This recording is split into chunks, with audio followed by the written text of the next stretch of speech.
রাজ্যে জনগণনার কাজে যুক্ত শিক্ষকদের সমীক্ষার কাজ ও স্কুলের কাজের সময় ভাগ নিয়ে দ্বন্দ্ব গড়িয়েছে আদালত পর্যন্ত। শিক্ষকরা স্কুল সামলে জনগণনার কাজ কখন করবেন এই প্রশ্ন তুলে হাইকোর্টে মামলা হয়। স্কুল শিক্ষকদের জনগণনার কাজকে অন ডিউটি হিসাবে গণ্য করার দাবিতে কলকাতা হাইকোর্টে মামলা করেন 31 জন প্রাথমিক শিক্ষক শিক্ষিকা। সেই শুনানিতেই বিদ্যালয়ের পঠন পাঠনের সময় অর্থাৎ সকাল 9টা থেকে বিকেল 4টে পর্যন্ত শিক্ষকদের সেন্সাসের কাজে নিযুক্ত করার সিদ্ধান্ত নিয়ে তীব্র অসন্তোষ প্রকাশ করল কলকাতা হাইকোর্ট। পাশাপাশি শনি ও রবিবারের ছুটির দিনেও শিক্ষকদের এই কাজে ব্যবহার করা নিয়ে জোরালো প্রশ্ন তুলেছে আদালত। কেন্দ্রীয় সরকারের দায়িত্বাধীন এই কাজের জন্য কেন একতরফাভাবে রাজ্যের স্কুল শিক্ষক ও অশিক্ষক কর্মীদের নামানো হলো তা নিয়ে রাজ্য সরকারের কাছে স্পষ্ট জবাব তলব করা হয়েছে। এরপরে শিক্ষকদের শোকজ করলে দায় কার হবে প্রশ্ন হাইকোর্টের।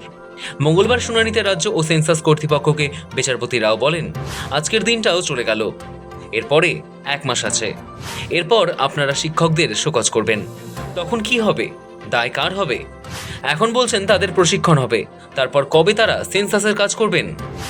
আপনারা অন ডিউটি হিসেবে করাচ্ছেন, কিন্তু তারও তো সময় লাগবে।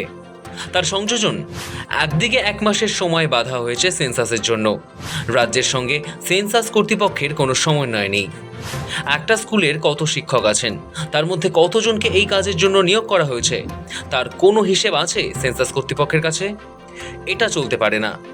রাজ্যের তরফে আইনজীবী ধীরাজ ত্রিবেদী জানান, সকাল 9টা থেকে বিকেল 4টে পর্যন্ত কাজের সময় ঠিক করা হয়েছে, 30 দিনে এই কাজ শেষ করতে হবে।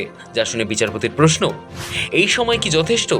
সেন্সাস কর্তৃপক্ষের বক্তব্য তো অন্য, একটাই তো সমস্যা ডেকে আনছে। রাজ্যের আইনজীবী জানান, আমরা টার্গেট রেখেছি, না হলে তখন সময় বাড়ানোর বিষয় আসবে। সেখানেই বিচারপতি কৃষ্ণা রাওয়ের বেঞ্চ একাধিক গুরুতর প্রশ্ন তোলে। আদালতের পর্যবেক্ষণ, জেলা পরিষদ, পঞ্চায়েত, পুরসভা বা বিধানসভার মতো অন্যান্য দপ্তরের কর্মীরা থাকা সত্ত্বেও কেবল শিক্ষকদেরই কেন বারবার এই দায়িত্বের জন্য বেছে নেওয়া হচ্ছে? স্কুলের প্রধান কাজ যখন পঠন পাঠন চালানো, তখন তা শিখে তুলে ক্লাসের সময়ে সেন্সাসের মতো প্রশাসনিক কাজ করানো কতটা যুক্তিসঙ্গত সেই প্রশ্ন উঠেছে। বিচারপতি রাও জানতে চান, যদি এত সমস্যা হয় তাহলে শিক্ষক কেন? পুরসভা, পঞ্চায়েত সহ রাজ্যের সব ক্লারিক্যাল কর্মীদের নামানো হোক। কত শিক্ষক মোট নিয়োগ করা হয়েছে তার কোনো হিসেব আছে? তাও নেই। কে প্রশিক্ষণ দেবেন?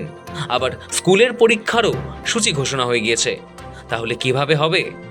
বিচারপতি সাফ জানিয়ে দেন, সুপ্রিম কোর্ট কখনোই এমন নির্দেশ দেয়নি যে বাধ্যতামূলকভাবে সকাল 9টা থেকে বিকেল 4টে পর্যন্ত এই সমীক্ষার কাজ চালাতে হবে। বিচারপতির স্পষ্ট বার্তা, সংশ্লিষ্ট কর্তৃপক্ষ যদি নিজেদের মধ্যে আলোচনা করে দ্রুত কোনো সঠিক ও সুনির্দিষ্ট সিদ্ধান্তে পৌঁছতে না পারে, তবে আদালতই এই বিষয়ে চূড়ান্ত রায় দেবে। সেন্সাস কর্তৃপক্ষকে কাজের নির্দিষ্ট সময়সীমা এবং কর্মপদ্ধতি কি হবে তা দুপুরের মধ্যে স্পষ্ট করতে নির্দেশ দেওয়া হয়।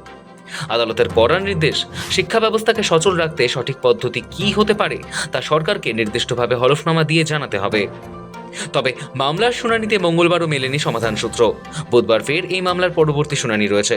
বিশেষ করে সেপ্টেম্বর মাস থেকে যখন স্কুলগুলিতে পরীক্ষা শুরু হবে, সেই সময় এই কাজের সঙ্গে পঠন পাঠন কিভাবে সামলানো হবে সেদিকেও নজর রয়েছে আদালতের। সৌভিক চ্যানেলের রিপোর্ট, সময়, কলকাতা।